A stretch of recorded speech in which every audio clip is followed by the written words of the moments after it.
Perkenalkan, nama saya Melvin Violina Thomas. Saya dari SMP Negeri 4 Tanjung Palas. Dan saya hari ini akan menceritakan tentang Tabib Mustajab Yupai Semaring. Legenda ini menjelaskan asal-usul Dayak Lundaya yang ada di Sarawak dan Sabah merupakan migrasi dari daerah Krayan. Beginilah ceritanya. Di sebuah pendalaman, tepatnya di daerah Krayan, hiduplah seorang lelaki yang gagah perkasa di dalam goa yang bernama Yupai Semaring. Yupai Semaring hebat berburu dan pandai menangkap ikan. Suatu ketika, Yupai pergi ke sungai dan mendapati sebuah anyaman lingkaran bambu di tepian sungai.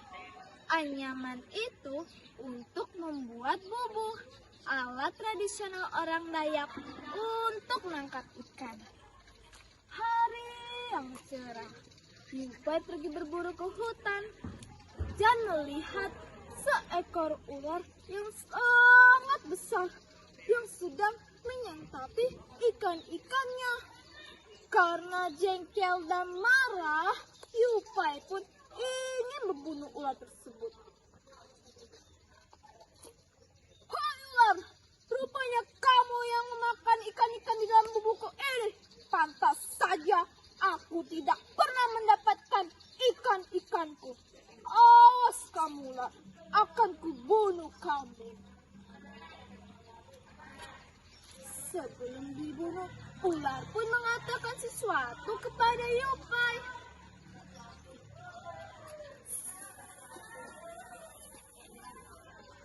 Hai tuan, jika engkau membunuhku, maka engkau akan mendapatkan malapetaka.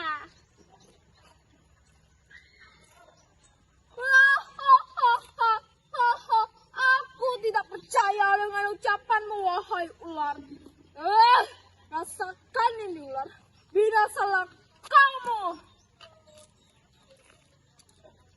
Setelah itu, apa yang akan terjadi? Nah, yang dikatakan ular itu benar terjadi. Sesampai Yupai di rumah, ia melihat istri dan anaknya telah meninggal. Tok tok tok, istriku. Tok tok, anakku. Di mana kalian? Astaga, istriku, anakku. Apa yang terjadi dengan kalian? Kenapa kalian meninggalkan aku? Untuk apa aku hidup?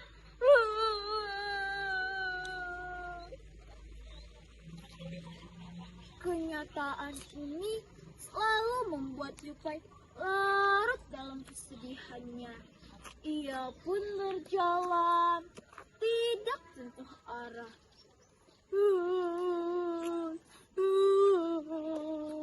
Sedih, aku sedih, ditinggalkan seorang diri. Untuk apa aku hidup?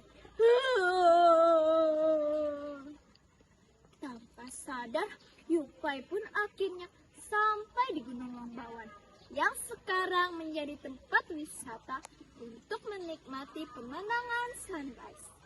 Dan gunung itu diberi nama Bukit Yupai Semaring.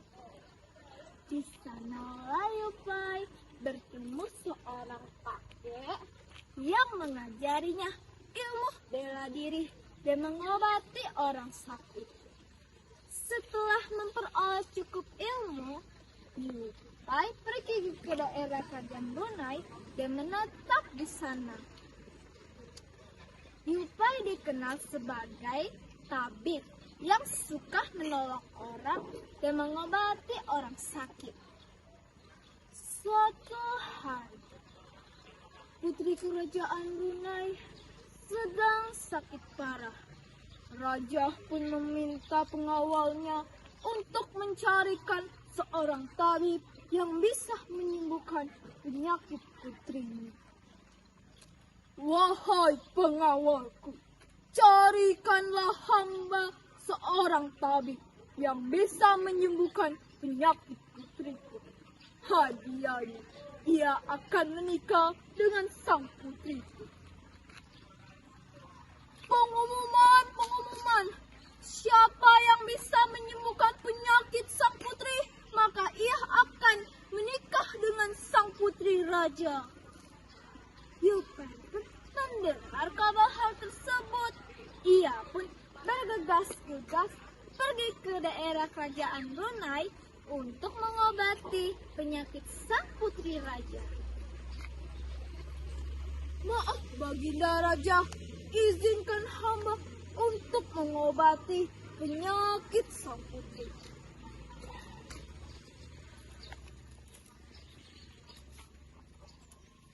Buah bebangan, buah petek, buah jengkol, harum baunya.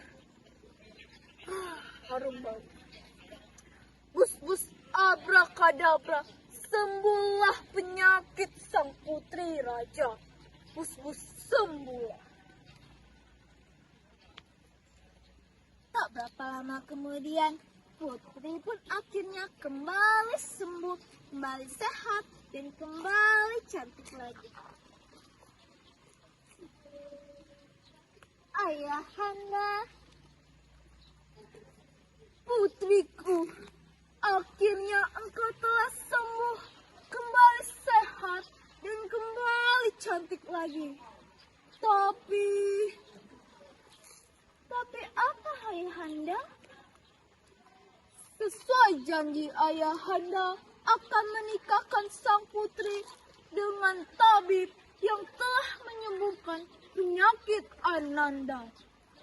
Wahai Upai Semaring, karena engkau telah berjasa, telah menemukan penyakit putriku, maka apakah engkau berkenan untuk menikah dengan putriku?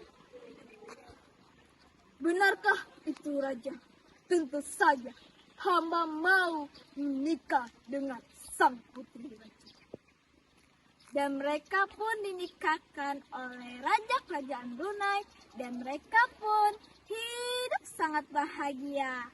Nah, dari cerita ini, seberapa besar cobaan kita yang kita hadapi, kita tidak boleh patah semangat dan tetap harus berjuang. Karena di balik cobaan ini pasti ada hikmatnya. Sekian dari saya, ikan hiu minum asi. Sekian dulu, terima kasih.